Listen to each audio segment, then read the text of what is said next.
the end. Selling CrossFit. Earlier this afternoon, Mr. Don Fall, the CEO, sent out an email to affiliates. It is now time to seek out a new owner for our next phase of growth. So this is a video I thought I'd never ever have to make. So me growing up, obviously in the decade I did in the 2010s to 2020s, CrossFit was the biggest thing in the world. Yeah. Every single person was into CrossFit. Yeah, especially us from the strongman perspective as well, because like CrossFit are always like a baby brother Yeah. of strongman. But somehow it was more popular. It was way more popular because a lot more people were doing it. Easier to get participated Yeah, so in. and it looks like it's kind of like in a bit of a decline. In a bit of a problem, yeah. Yeah. So this whole idea came from a video I seen as I was just scrolling through social media. Joe Pompliano, I think it was either Instagram or YouTube Shorts, I'm not sure, but this video popped up, and it may be an old video. CrossFit apparently is for sale for the second time in the last 5 years.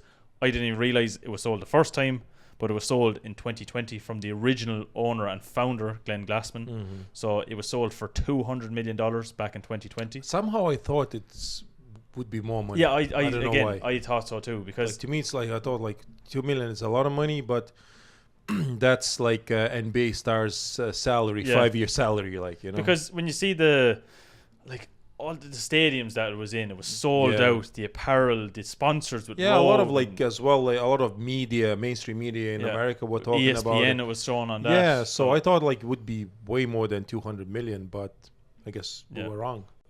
There was 14,000 gyms, I think, was in 2018 when it peaked. And the annual fee that each gym had to pay was $3,000 Yes. of an annual fee. As well as that, then, if you wanted to be known as a CrossFit instructor, you had to do these seminars and things that were run by CrossFit as well. So everything came back to CrossFit making this brand. And then, obviously, in 2020, when Glassman got into his opinions on certain things. Yeah, like he made certain statements on social media and people didn't agree with it, and it kind of hurt the sport itself. Yeah, so in 2020 it was sold for $200 million, but I didn't realize that it was making $100 million every year. Yeah, revenue with 15 million profit. That's profit, like 15 million profit. Yeah. So if it's like that, and it's it started in 1990s, right? 1999. Yeah, I think it started. So I thought again like 200 million. Yeah, there's a bit. Would be more, yeah, but I think with circumstances and everything, probably was around he us, did a lot of damage. Yeah, and, it caused the whole sport kind of like to slide down a little bit, you know. But we have something else coming up the ranks. Hyrox. Yes. So this is where we think that CrossFit might be in a bit of trouble, mainly like because I think it's in it's a lot of trouble, because as well as this, so when it was sold to an investment company, a Boston investment company, for $200 million. Straight away, I think they upped the annual fee from $3,000 to $4,500. Then obviously people didn't want to pay the franchise, fee and stuff like that. Like in the social media, fitness world, everything. What happened last year, 2024 CrossFit Games, Lazar Dukic, the Serbian athlete, ended up passing away at the CrossFit Games. That was a big blow to the sport. Like everybody that was in like that kind of world knows whether it was powerlifting, strongman, CrossFit, whatever it may be, everybody knew what was going on. I remember Mitchell Hooper as well did a video about it. Yeah, but you know what is crazy? That they tried to kind of mimic a triathlon, CrossFit Games, and apparently in triathlon there's a lot of deaths too. Yeah, you know, and some of the people, they're still going super strong. Yeah, you know, but look at CrossFit; they try to kind of do the same thing. One death, and the sport is damaged.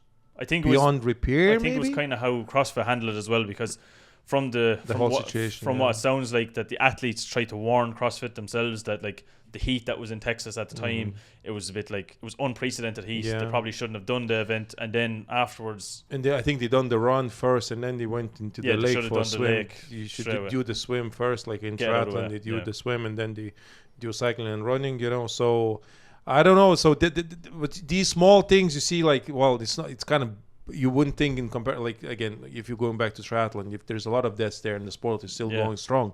But you see one like that in the sport and can really sink. But I think it was how CrossFit handled it, because I don't think they had enough lifeguards. They didn't have this. They didn't have that. This is just speculation from what I see. But as well as that, afterwards, I think they put a statement that the Dukic family said that they wanted the games to go on as a tribute to Lazar, which never happened. Yeah. So some of the main athletes, the head athletes, like just stepped out of games. Yeah. And then next year, so this year we have the same situation. These guys, they compete inside the sport, so maybe there was some sort of like politics involved as well. But like as yourself in strongman, you know the insides. Yes, it's very important, because outside you can speculate as much as you want, but you just never know what's happening inside, and there might be some sort of like disagreements or like small feuds going on in between the athletes and organizers and everything else.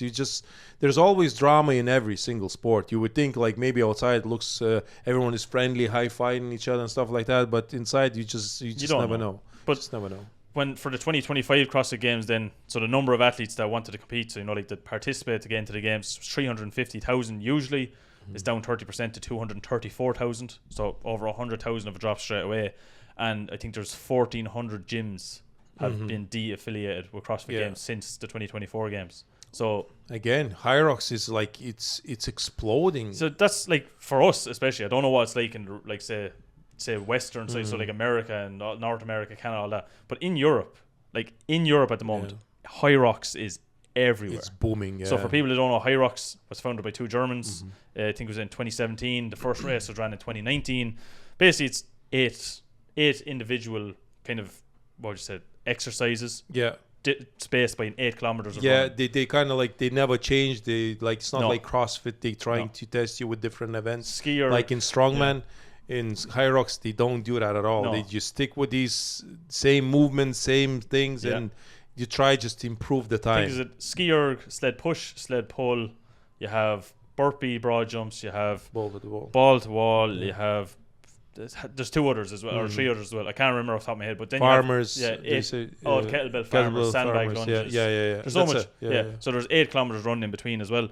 So like for me, I was looking at it like, it's something that's people like it, but it's after taking off everywhere. Like every single country nearly at this stage has its main Hyrox thing. Yeah, and like CrossFit was never like we said, never set events. All the events were changing. You had to train for everything. Yeah, it's kind of like every other sport, like like you play basketball, you play tennis. It's like it's sport. You know what you're gonna see, what you expect. You have to get better at this. CrossFit is always every year is a surprise.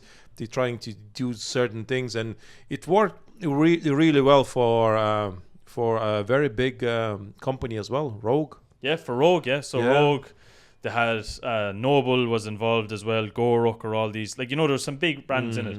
Like, but Rogue especially, because Rogue, as we know, had the Rogue Invitational, which involves CrossFit and strongman, and like the CrossFit athletes got $250,000 first place or something. So like it's a big draw for a Rogue Invitation, and Rogue itself created all the equipment.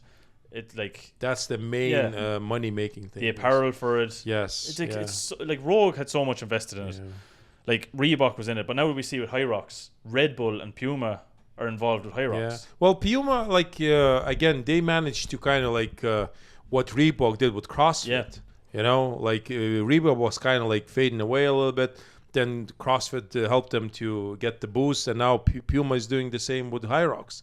They go into the Hyrox, they saw a lot of potential, and there is. Yeah. And now they're selling shoes and all these. To beat the band. Yeah, and these shoes are not cheap. Not cheap, and we see people going around. Every single athlete has these Pumas because it's part of the gear. Yes, we have a couple of people in our gym who like bring it in. Hyrox badges on the bags to see how many competition they competed. So the whole system is kind of nice, and as well it's catering a lot towards like people who are not super freakishly crazy athletic.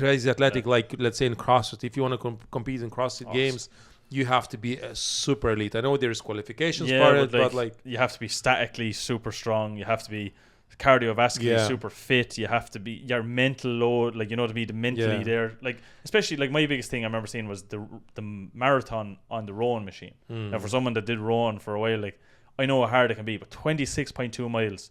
It took like 4 hours or something. That's a lot of time. That's mentally draining. Whatever about physically draining. Mentally draining. I don't think that Hyrox tests you that much as with CrossFit. It takes about what? An hour in and out, you're done. An hour and 10 or whatever. Yeah, and I don't think that maybe less as well injuries with Hyrox. Yeah, probably not. Like, no, not saying it's easy as such, but like it's no, just but you're competing with time. You're not maxing out on anything. You kind of stuck with the same exercises over and over again. All you need to do is improve in these disciplines as such, so it's kind of easy.